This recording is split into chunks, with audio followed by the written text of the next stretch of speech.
सुधांशु जी, ये सब बयान है या सचमुच आप संस्कृत को लिंक लैंग्वेज बनाने जा रहे हैं हिंदी की जगह?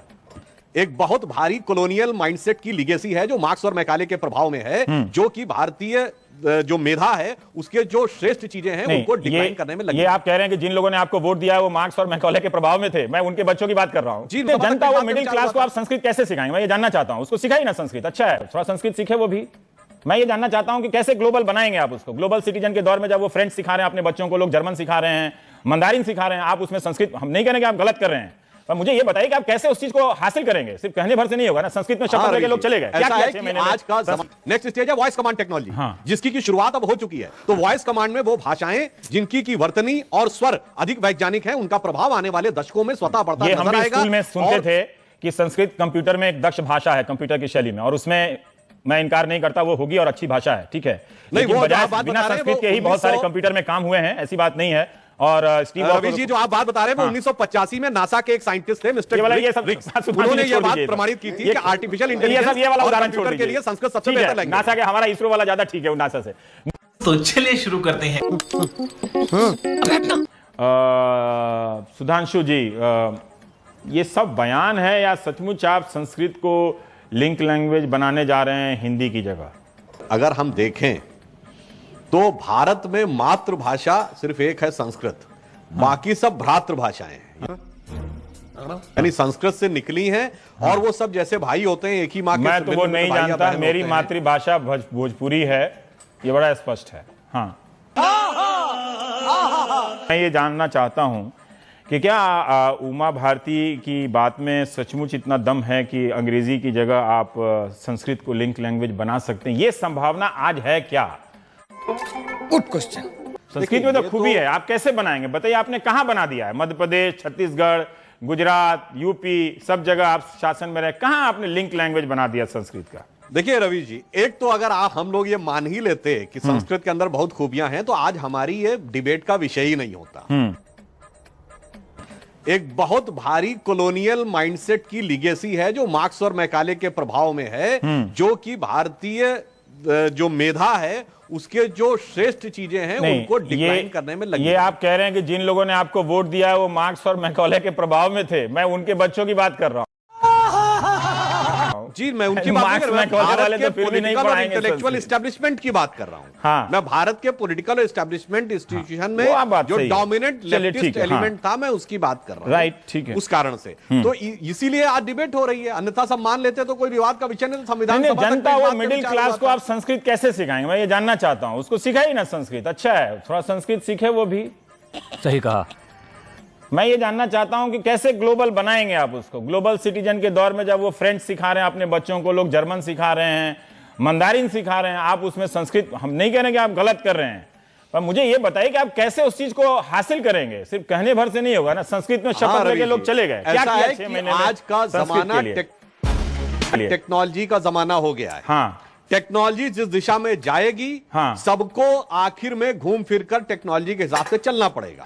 आज टेक्नोलॉजी डिजिटल टेक्नोलॉजी के लेवल पे है, जिसमें वो भाषा जैसे अंग्रेजी जिसमें की मात्रा पाई है ही नहीं, और इसलिए वो डिजिटल टेक्नोलॉजी के लिए बहुत मुफीद है। नेक्स्ट स्टेज ऑफ टेक्नोलॉजी क्या होगी? जिंदगी भर डिजिटल टेक्नोलॉजी नहीं रहेगी। नेक्स्ट स्टेज है वॉइस कमांड टेक्नोलॉजी, जिसकी की शुरुआत अब हो चुकी है। तो वॉइस कमांड में वो भाषाएं जिनकी की शुरुआत अब हो चुकी है। तो वॉइस कमांड में वो भाषाएं जिनकी की वर्तनी और स्वर अधिक वैज्ञानिक है, उनका प्रभाव आने वाले दशकों में स्वतः बढ़ता नजर आएगा। स्कूल में सुनते थे कि संस्कृत कंप्यूटर में एक दक्ष भाषा है, कंप्यूटर की शैली में, और उसमें मैं इनकार नहीं करता वो होगी और अच्छी भाषा है, ठीक है।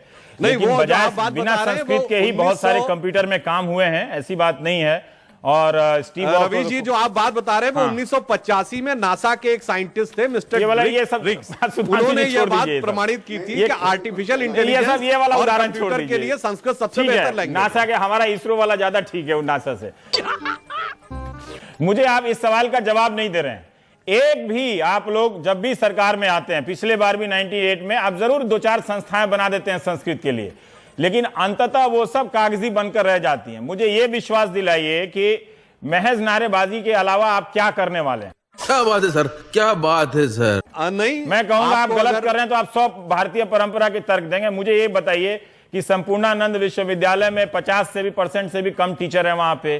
ज्यादातर सेकेंडरी स्कूल में संस्कृत की हालत खराब है। आपके मध्य प्रदेश की हालत खराब है, आपके छत्तीसगढ़ की हालत खराब है, सब जगह की वैसी ही हालत है, कोई किसी में अंतर नहीं है।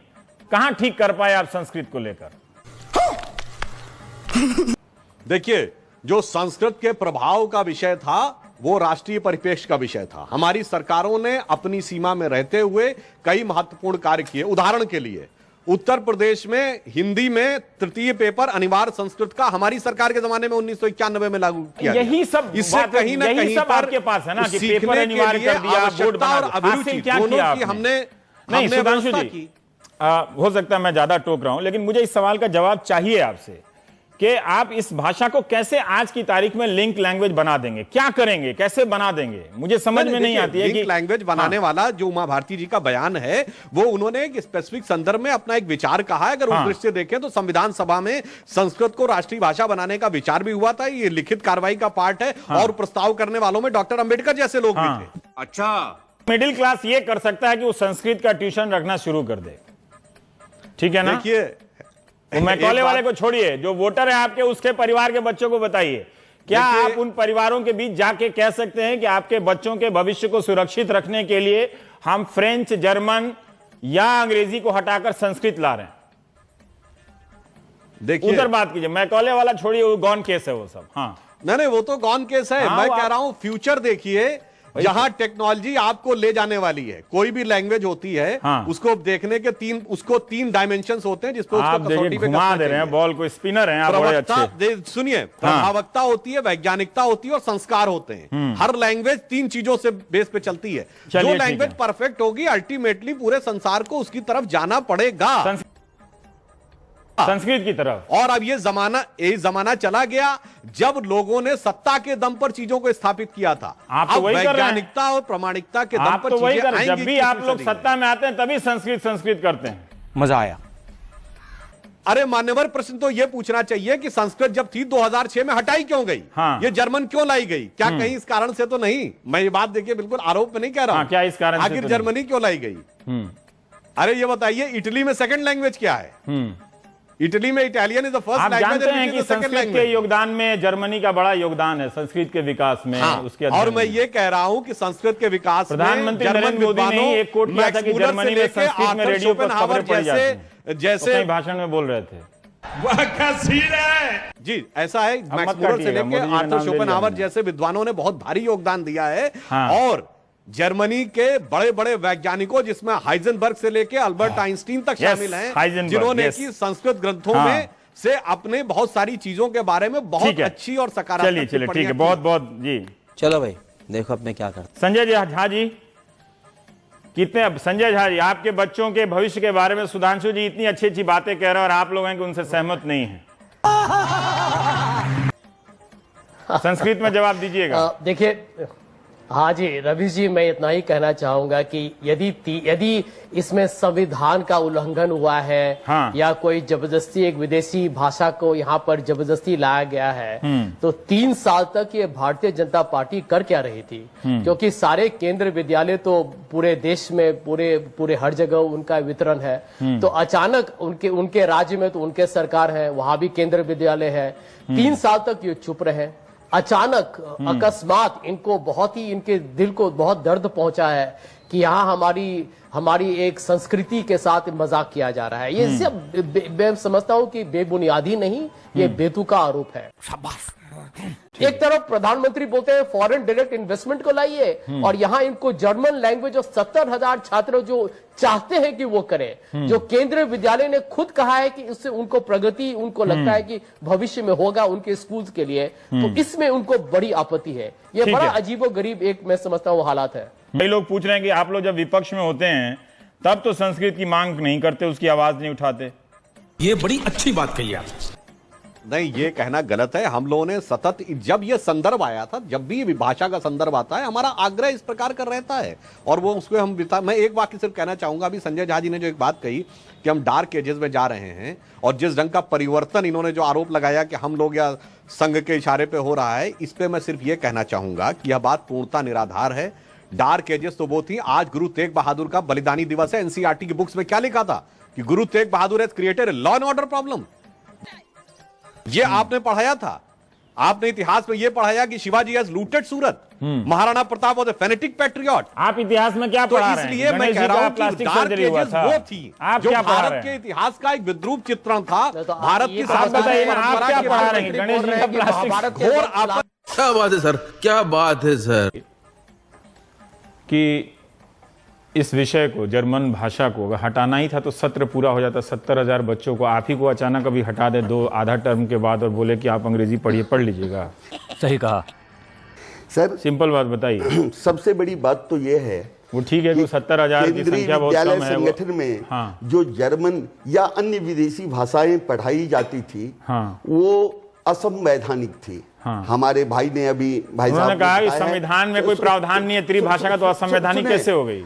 भारत में जो शिक्षा चल रही है वो एक शिक्षा नीति के तहत चल रही है। नहीं तो कोई शिक्षा, कोई कुछ पढ़ा देगा, कोई कुछ पढ़ा देगा, इससे शिक्षा नीति नहीं। हमारी जो शिक्षा नीति बनी है, नेशनल एजुकेशन पॉलिसी जो बनी हुई है, उसमें जो त्रिभाषा फार्मूला था, उस फार्मूले के तहत हिंदी, अंग्रेजी और तृतीय भाषा के रूप में 22 MIL है, मॉडर्न इंडियन लैंग्वेज। इनमें से संस्कृति क्यों 500 का? हाँ। इनमें से कोई एक भाषा ले।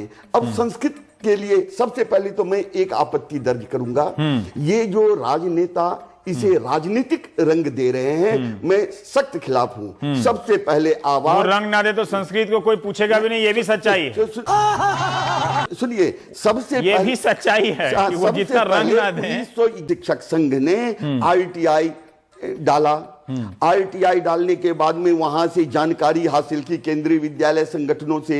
जब वहां से जानकारी हासिल हुई तो हमने कहा किस आधार पर आप विदेशी भाषाओं का पठन पाठन कर रहे हैं? तो जो कर रहे थे तो उनको करने देते ना। आज जब हमने केस डाला हुआ था, हाँ। और 15 अक्टूबर को जब केस का डिसीजन आया है, गवर्नमेंट, वर्तमान गवर्नमेंट से पूछा हाँ। गया जो आपकी शिक्षा नीति में क्या कहती है, आपकी शिक्षा नीति तृतीय भाषा के रूप में, तो वर्तमान सरकार ने जो शिक्षा नीति थी उसे मुझे इस बात का जवाब दीजिए। सुन लें सर, हाँ। मैं दो बातें कहना चाहता हूं।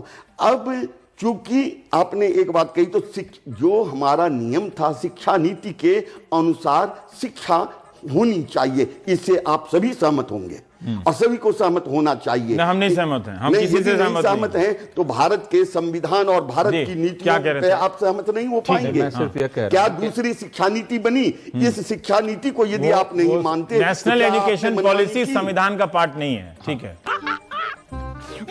दिल्ली प्रदेश में अन्य जगहों से, राज्यों से लोग आए हुए हैं, हाँ। और उनके बच्चे केंद्रीय विद्यालय में पढ़ रहे हैं। हाँ। क्या एक क्लास के अंदर में 50 बच्चे हैं और उन 50 बच्चों में से यदि 30 स्थानों से आए हुए हैं, कोई तमिल का है, तो उसकी आप ये समझिए कोई नहीं पढ़ना चाहता है तो आप कैसे पढ़वाएंगे? क्यों नहीं पढ़ना चाहता है सर? सभी पढ़ रहे थे, उन्हें जबरदस्ती विदेशी भाषाएं पढ़ाने के लिए उकसाया गया। तो चलिए ठीक है, बीच सत्र में किसी का, एक सेकंड, बीच सत्र में किसी का कॉपी किताब छीन के, फिजिक्स छीन के केमिस्ट्री थमा दीजिएगा, जब तक आप बुझाएगा। क्या बात है सर, क्या बात है सर, क्या बुझाएगा? मुझे बताइए ना, आप पढ़ाने के मास्टर हैं, मुझे बताइए।